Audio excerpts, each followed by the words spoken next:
Office থেকে আন্দোলনের কর্মসূচি প্রত্যাহারের ঘোষণা ৬ সমন্বয়কের। কোটা সংস্কার আন্দোলনের সব কর্মসূচি প্রত্যাহারের ঘোষণা দিয়েছে বৈষম্য বিরোধী ছাত্র আন্দোলনের ৬ সমন্বয়ক। রোববার রাতে ঢাকা মহানগর গোয়েন্দা পুলিশ ডিবির সঙ্গে আলোচনা শেষে ডিবি কার্যালয় থেকে এক ভিডিও বার্তায় এই ঘোষণা দেন সমন্বয়ক মোহাম্মদ নাহিদ ইসলাম। এ সময় তার সঙ্গে ছিলেন সমন্বয়ক মোহাম্মদ সার্জিস আলম, হাসনাত আবদুল্লাহ, মোহাম্মদ আবু বাকের মজুমদার, আসিফ মাহমুদ ও নুসরাত তাবাচ্ছুম। নাহিদ ইসলাম বলেন, কোটা সংস্কার আন্দোলন ও তার পরিপ্রেক্ষিতে উদ্ভূত পরিস্থিতিতে অনেকে অপ্রত্যাশিতভাবে আহত ও নিহত হয়েছেন। তাছাড়া রাষ্ট্রীয় স্থাপনায় অগ্নিসংযোগ সহ নানা সহিংস ঘটনা ঘটেছে। আমরা এসব অনাকাঙ্ক্ষিত ঘটনার তীব্র নিন্দা জানাই এবং সুষ্ঠু তদন্ত সাপেক্ষে দ্রুত বিচারের দাবি জানাচ্ছি। তিনি আরো বলেন, আমাদের প্রধান দাবি ছিল কোটার যৌক্তিক সংস্কার, যা ইতিমধ্যে সরকার পূরণ করেছে।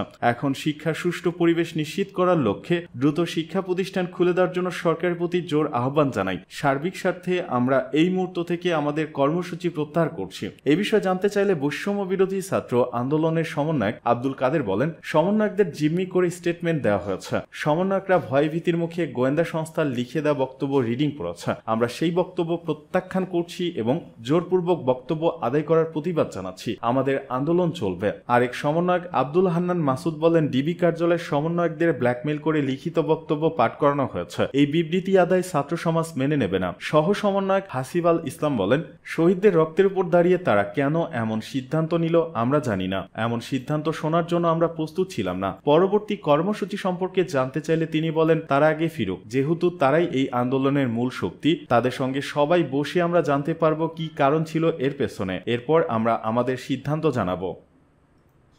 বৈষম্য বিরোধী ছাত্র আন্দোলন নাহিদের ভিডিও বার্তা প্রত্যাখ্যান করে আজ বিক্ষোভের ডাক অন্যদের।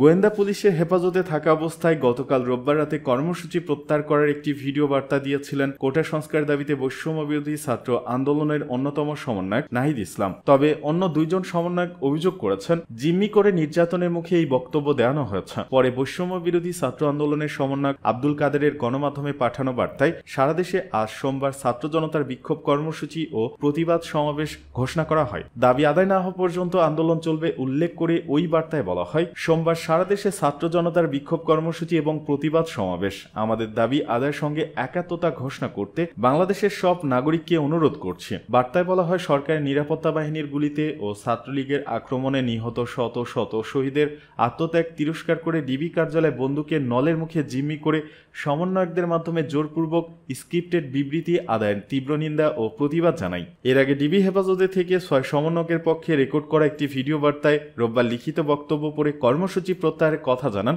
বৈষম্য বিরোধী ছাত্র আন্দোলনের অন্যতম সমন্বয়ক নাহিদ ইসলাম। তবে নাহিদ ইসলামের এই বক্তব্যের কিছুক্ষণ পরই বৈষম্য বিরোধী ছাত্র আন্দোলনের অন্যতম সমন্বয়ক আব্দুল কাদের একটি বিবৃতিতে বলেন, সমন্বয়কদের জিম্মি করে নির্যাতনের মুখে যে স্টেটমেন্ট দেওয়ানো হয়েছে সেটা কখনোই জাতির নিকট গ্রহণযোগ্য হতে পারে না। আটককৃত সমন্বয়করা ভয়ভীতির মুখে গোয়েন্দা সংস্থার লিখে দেওয়া যে বক্তব্য কেবল রিডিং পড়ে গেছে। আমরা সেই বক্তব্য প্রত্যাখ্যান করছি এবং একই সাথে জোরপূর্বক বক্তব্য আদায় করার মতো সরকারের এমন জঘন্য কাজের তীব্র নিন্দা এবং প্রতিবাদ জানাচ্ছি। ফের 5 দিনের রিমান্ডে রিজভী, পরোয়ার ও নূর। কোটা সংস্কার আন্দোলন ঘিরে সংঘর্ষের মধ্যে গ্রেপ্তার বিএনপির সিনিয়র যুগ্ম মহাসচিব রুহুল কবির রিজভী, জামায়াতের সেক্রেটারি জেনারেল মিয়া গোলাম পরোয়ার ও গণ অধিকার পরিষদের সভাপতি ও ডাকসুর সাবেক ভিপি নুরুল হক নূর সহ 8 জনের 5 দিনের রিমান্ড মঞ্জুর করেছেন আদালত। মেট্রো রেলে আগুনের ঘটনায় পল্লবী থানায় দায়ের করা মামলায় রোববার ঢাকা মেট্রোপলিটন ম্যাজিস্ট্রেট মইনুল ইসলাম এই রিমান্ড মঞ্জুর করেন। এর আগে তাদের আদালতে হাজির করে 10 দিনের রিমান্ড আবেদন করে গোয়েন্দা পুলিশ।